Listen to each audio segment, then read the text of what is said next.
जय हिंद। स्वागत आप सभी का लाइव टाइम्स पर। घुसपैठियों की समस्या के बारे में आप सियासत में काफी शोरगुल सुनते होंगे। आपने एसआईआर जो देश भर के कई राज्यों में चल रहा है, इसको लेकर भी आपने लगातार घुसपैठियों के मुद्दे को सुना होगा, इसके ऊपर में बहसबाजी सुनी होगी। अगर आप अब तक घुसपैठ के मुद्दे को बहुत हल्के में ले रहे हैं तो यकीन मानिए आज के इस वीडियो को देखने के बाद आप कभी भी घुसपैठ के मुद्दे को हल्के में नहीं लेंगे। क्या इसका मतलब है? क्या घुसपैठ असर डाल सकता है? आज मैं आपको बताने जा रहा हूं एक बेहद बड़े रिसर्च के नतीजे के आधार पर चौंकाने वाले जो खुलासे हुए हैं उसके जरिए, और देश की आर्थिक राजधानी मुंबई का उदाहरण आज मैं दूंगा आपके सामने, जो बताएगा कि कैसे देश के भीतर देश की डेमोग्राफी को यह घुसपैठ पूरी तरह बदल रहा है। अल्पसंख्यक हिंदू हो जाएंगे ये तक ये रिसर्च बता रहे हैं। कहा है, आर्मी के जनरल तक ने कहा है कि भारत 3.5 फ्रंट पे वॉर लड़ने की नौबत है भारत के साथ। एक पाकिस्तान, दूसरा चीन, तीसरा बांग्लादेश, और 0.5 क्या, देश के भीतर की बदलती डेमोग्राफी जो अवैध घुसपैठिए देश में घुसपैठ करके जगह जगह बैठ चुके हैं। तो आइए बिना देर के मैं आपको यह बता रहा हूं 2051 तक अल्पसंख्यक कैसे हिंदू हो सकते हैं, जो हमने लिखा है आप देख रहे हैं। बात मुंबई की है। मुंबई का भूगोल और इतिहास दोनों बदल सकता है।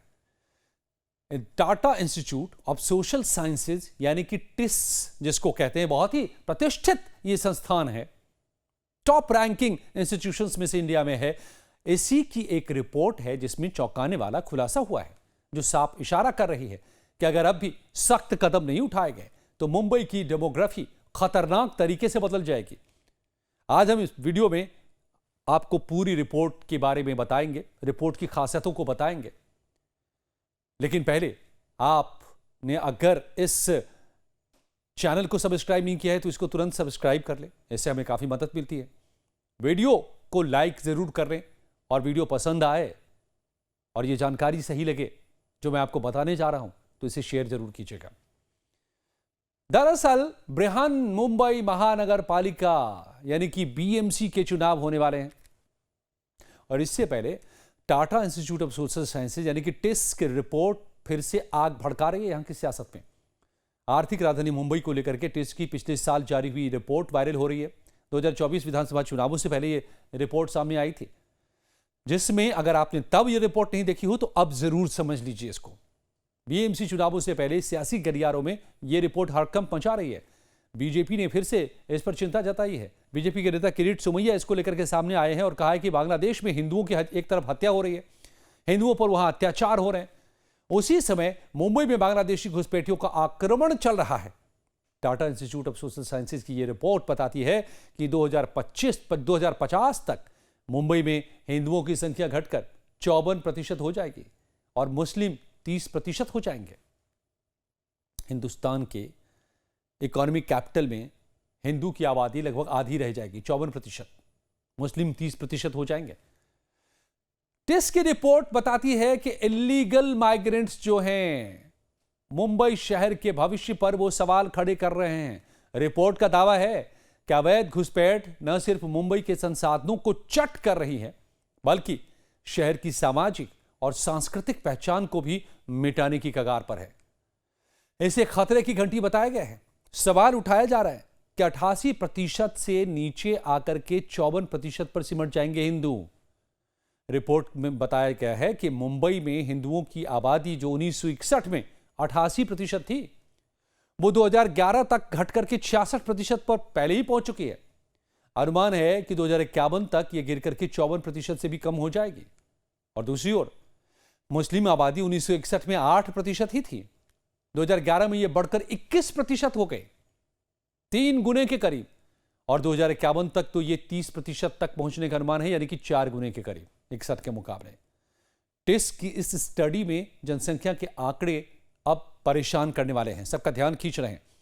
घुसपैठियों का यहां पर वोट बैंक का खेल भी चल रहा है। रिपोर्ट में सीधा आरोप लगाया गया है कि बांग्लादेशी और रोहिंग्या घुसपैठियों को कुछ राजनीतिक दल वोट बैंक की तरह इस्तेमाल कर रहे हैं।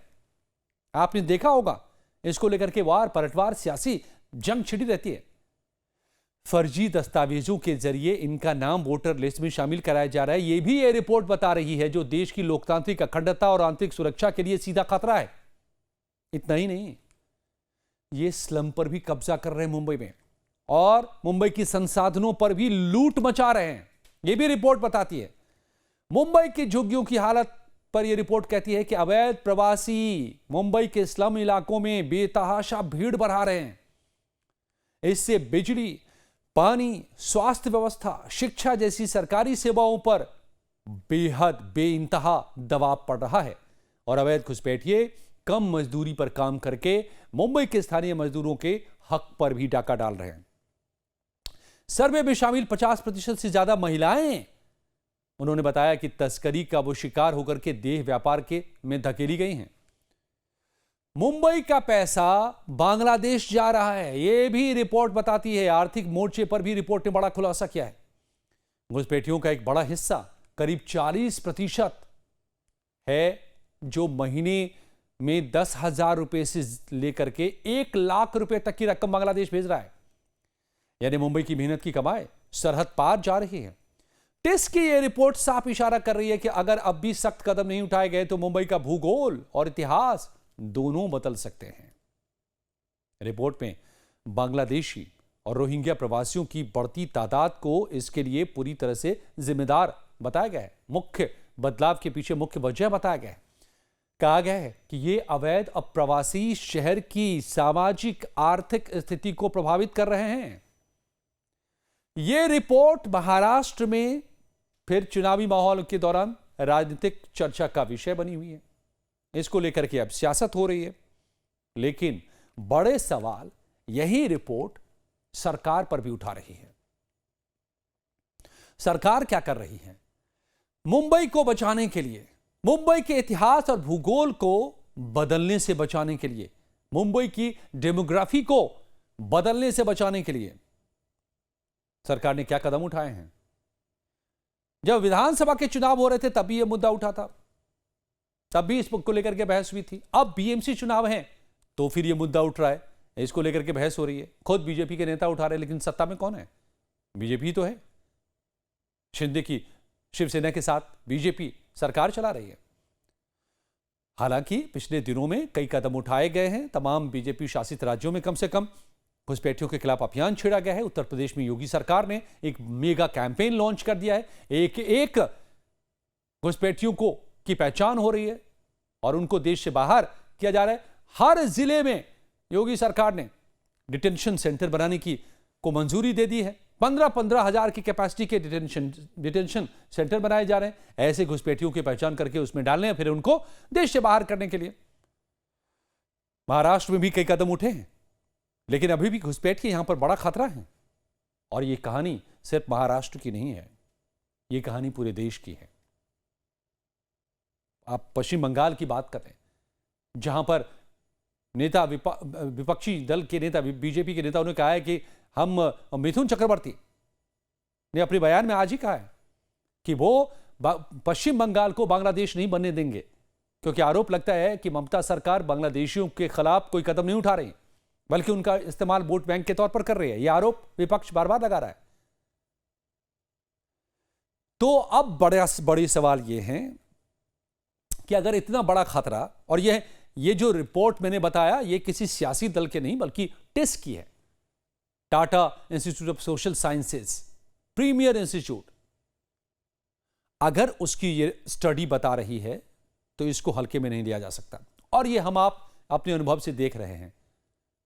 कई रिपोर्ट्स के मुताबिक, कई खबरों के मुताबिक 2 से 4 करोड़ बांग्लादेशी भारत में हैं जगह जगह पर, और इनकी तादाद बढ़ रही है।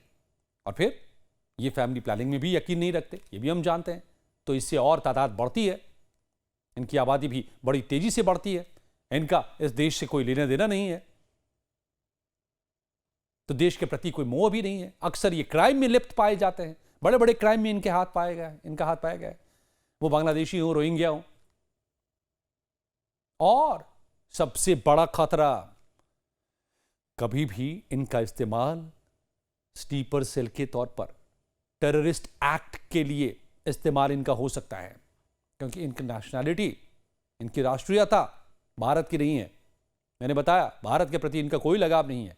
ये सिर्फ रोजी रोटी कमाने यहां पर आ रहे हैं, जो इनको बांग्लादेश में नहीं मिल रही है। कल को अगर इनके ही देश के कोई आका इनसे संपर्क करके इनसे कोई गलत काम करवाए, बहुत आसान है उनके लिए। और इसीलिए 0.5 वॉर की बात कह रहे हैं आर्मी जनरल्स। वो बार बार अलर्ट कर रहे हैं कि एक देश से लड़ने में जितनी ताकत भारत को लगानी होगी, पाकिस्तान जैसे, चीन जैसे फ्रंट पर लड़ने में, उसके आधे के बराबर देश के भीतर ही ये जमे बैठे हैं। ये कभी भी आपके खिलाफ खड़े हो सकते हैं, आपके खिलाफ जंग छेड़ सकते हैं। ये सबसे बड़ा खतरा है। तो साफ है, अब यकीन के तौर पर मैं कह सकता हूं कि आप भी मानेंगे कि घुसपैठ की समस्या हल्के में लेने लायक नहीं है। न सिर्फ ये डेमोग्राफी बदल रहा है, न सिर्फ सामाजिक संरचना को बदल रहा है, ये समस्या बदल रही है, हमारे घुसपैठिए बदल रहे हैं, बल्कि हमारे संसाधन पर बोझ है और हमारे देश के लिए, हमारे राष्ट्र के लिए, भारत के लिए बड़ा खतरा है। तो क्या होना चाहिए? सरकारों को क्या कदम उठाना चाहिए? आप क्या मांग करेंगे? कमेंट में हमें जरूर बताइएगा। और अगर आपके अनुभव हो इनके बारे में कुछ, तो ये भी हमसे शेयर कीजिएगा। और वीडियो को एक बार फिर आपको याद दिला दें, लाइक जरूर कीजिए, शेयर कीजिए, इस जानकारी को ज़्यादा लोगों तक पहुंचे, ताकि अगर आपके आसपास कोई आप देखें ऐसे बांग्लादेशियों को, रोहिंग्याओं को, अवैध घुसपैठियों को, तो आप एजेंसीज को इन्फॉर्म करें, पुलिस को इन्फॉर्म करें, ताकि इनको बाहर किया जा सके। और चैनल को अगर आपने सब्सक्राइब नहीं किया है तो इसे सब्सक्राइब भी कीजिए।